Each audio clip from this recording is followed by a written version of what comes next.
In information technology, we often talk about data. Today I'd like to talk about big data.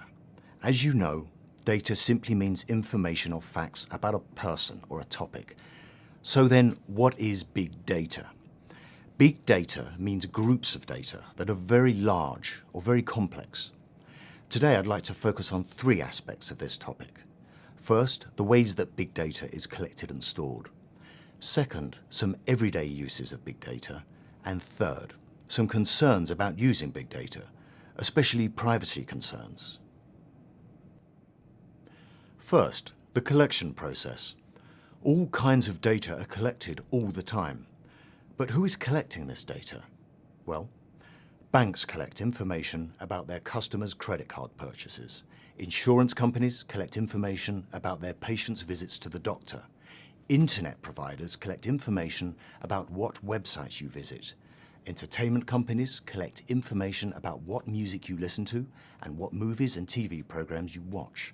And the list goes on and on. What you do, what you buy, what you like, even who you like, it's all collected by someone. Information becomes data when we save it, when we store it for future use. How do we store data? We store it through digitization, which means converting or changing information, including images and sounds, into byte streams, which are sequences of bytes. Once the data is stored in byte streams, we can then use special software programs to access and analyze it, to find patterns and create models. Because of the power of computer technology, all of this data can be compared in many, many ways. And guess what? This creates new data. More and more data every moment. In fact, the amount of data in the world is increasing all of the time. Some say the amount of data doubles, increases 2 times every 2 years. Now, let's look at some uses of data. Maybe you're thinking, so, there's a lot of data in the world. So what? Well, one way to look at big data is to consider the potential benefits for individuals. You may not realize it, but our lives are affected by big data every day, probably in some ways you don't even think about. For example, when I woke up this morning, I made coffee and then checked the weather. I wanted to know, is it going to rain? Should I take my umbrella? And, thanks to big data, I saw that yes, the forecast called for rain. Forecasts come from weather scientists who collect large amounts of weather data, like temperature changes and cloud movement, analyze it with computers, and then look for weather patterns, all so they can accurately predict the weather.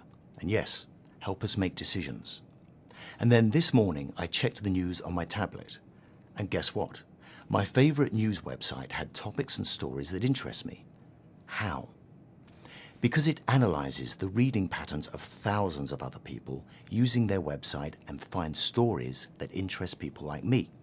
Oh, and it also tells me what my friends are reading because it knows who my friends are. That's a little weird, right? But yes, it's also helpful for me. It helps me learn things. Another thing I wanted to do this morning was plan a trip. So I visited my favorite travel website. I entered the information about where and when I want to go, and the website quickly found the best available flights and hotels with the lowest prices. With just a few clicks, and before I'd finished my morning coffee, my trip was planned, all using big data. Another benefit for me, it saves time. After I booked my trip, I checked the map app on my phone to plan my trip to the airport. I entered the day and time I planned to go. Then big data analyzed the traffic patterns and told me the best route to the airport from my house and how much time it should take me to get there. So I won't have to worry about being late. And that helps me too. Less stress. So those are some everyday uses of big data and some ways that big data helps us in our everyday lives. And clearly, big data does have benefits. But we also pay a price for these benefits. Big data is following us, and our right to privacy is in danger.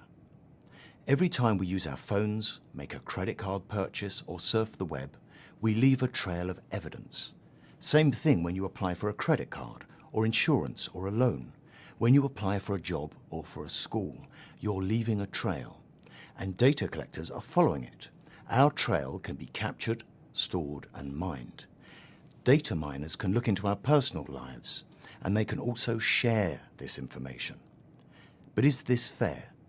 Who can collect this data? Who can use this data? And is the information about you accurate? These are some of the big concerns about big data.